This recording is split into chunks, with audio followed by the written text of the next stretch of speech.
From a purely sporting perspective, the tennis serve is a seemingly basic process of swinging the preferred arm and placing the ball over the net in the mid-court. However, when looked upon from a biomechanical perspective, a greater understanding of the serve can be achieved when looking from a three-phase perspective of movement. Phase 1, the preparation phase. Before an athlete is able to execute a movement chain, they need to adequately prepare themselves to optimize success levels. For a tennis serve, it is no different, as the preparation phase is crucial in readying them for success. Within preparation, the athlete begins to piece together their sequential kinetic chain by initiating the major movements of the acceleration phase by commencing the loading segment. As seen in the coming video motion, the athlete begins by having a widened stance and their body turned 60 degrees adjacent to the baseline.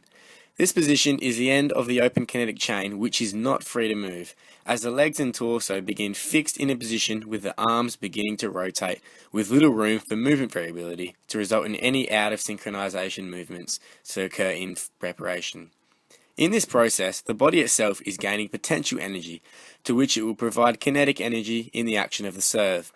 As seen in the movement, the body is beginning to load its major lower muscle groups in the quadriceps and gluteus maximus through flexion of the knee and extension of the thoracic spine. As the lower limbs and back arch towards the floor, the body's center of mass lowers to provide a stable base from which the initial downward force can be applied without loss of energy, and the kinetic chain can commence. Phase 2, the acceleration phase.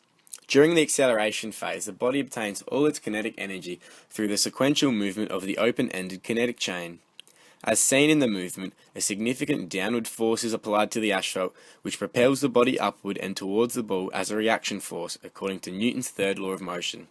As seen in the final acceleration towards the ball, the body lengthens out through extending the knees and flexing the thoracic region of the back to propel the body towards the ball at speed, with the rotation of the arms forming the final link in the kinetic chain and completing the action of the serve.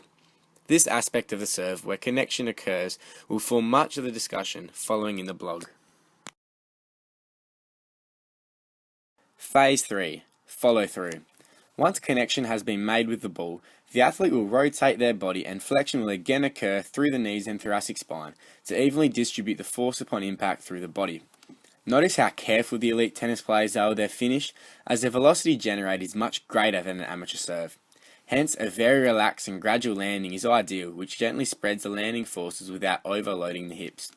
According to Newton's third law of motion, once the impact to the ground occurs, the reactive force will travel up the legs and overload the hips and back if the legs do not assist in movement. Hence, an experienced player such as Roger Federer will ensure the follow-through has been mastered and is not forgotten. Thank you for watching. Enjoy the rest of the blog.